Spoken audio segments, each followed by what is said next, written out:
कांग्रेस आपके द्वार की शुरुआत राजकोट शहर कांग्रेस द्वारा मेयर वोट की शुरुआत करी।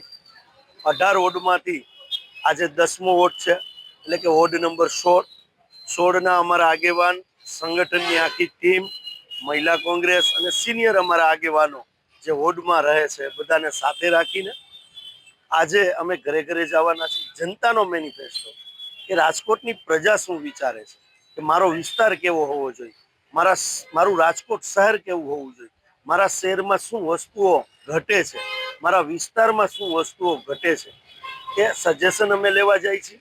સજેશન લેશું અમે અને લોકોનો જે અભિપ્રાય આવશે સમગ્ર રાજકોટના 18 વોર્ડનો એ મેનિફેસ્ટો રહેશે। એટલે કોંગ્રેસનો મેનિફેસ્ટો જે હશે એ નહીં કોંગ્રેસનો પણ પ્રજાનો મેનિફેસ્ટો રહેશે।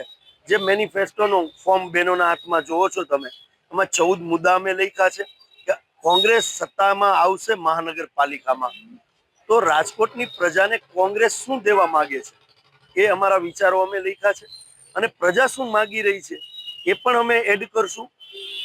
રાજકોટની અંદર જ્યારે પહેલું બોર્ડ જો બનશે, રાજકોટની પ્રજા કોંગ્રેસ ઉપર ભરોસો કરશે અને વિશ્વાસ મૂકશે તો પહેલા બોર્ડની અંદર આપના માધ્યમથી કહેવા માંગુ છું કે 50 થી 75 વારના જે મકાનો છે એ મકાનો ઉપર હાઉસ ટેક્સ એક પણ પ્રકારનો ટેક્સ નહીં રહે। આ કોંગ્રેસની પહેલી પહેલ છે જે આજે હું આપની સામે કહું છું। અન્યથા અલગ અલગ વિસ્તારોમાંથી જે લોકોને પડતી મુશ્કેલીઓ છે એ અમારી સામે આવશે, એ અમે મેનિફેસ્ટોમાં લેશું। લોકોનો મેનિફેસ્ટો બનાવશું, નહીં કે રાજકીય પાર્ટીઓનો મેનિફેસ્ટો બતાડવાના અલગ। જેમ Bharatiya Janata party manifesto declare કરે છે પણ એ પ્રમાણે કામ નથી થતું, એ રીતે અમે કામ કરવા નથી માંગતા। અમે લોકોના દિલ લગીને જવા માંગીએ છીએ।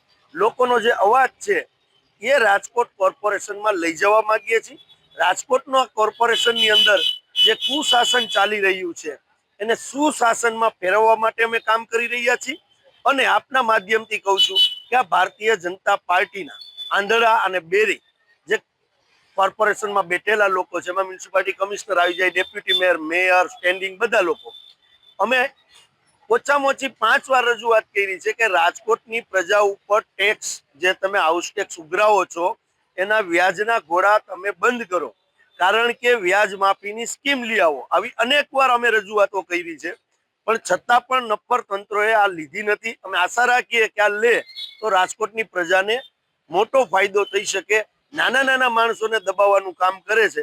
આપના માધ્યમથી કહું છું સરકારી તંત્રની અંદર કરોડો રૂપિયાનો ટેક્સ વેરો બાકી છે, ત્યાં કોઈ ઉઘરાવા જતા નથી, ત્યાં મ્યુનિસિપાલિટી કમિશનર સિંઘમ બનવા જતા નથી, પણ આપણી પાછળ જે દુકાન છે એવી દુકાનોની અંદર જો લાખ રૂપિયાનો વેરો બાકી હોય તો અહીંયા કોર્પોરેશનની સિંઘમ બનીને ટીમ આવી જાય છે। જો આ સરકારી તંત્ર ઉપર આ લોકો ઉઘરાણી કરશે તો જે આ 200 કરોડ તાઇફા કરીને વાપરીને જે લોન લીધી છે આ લોન નહીં લેવી પડે। એ પણ મેં સજેશન આપને જે કહું છું એક કમિશનર શ્રીને એમની ચેમ્બરમાં મોઢે કહીને આવ્યો છું।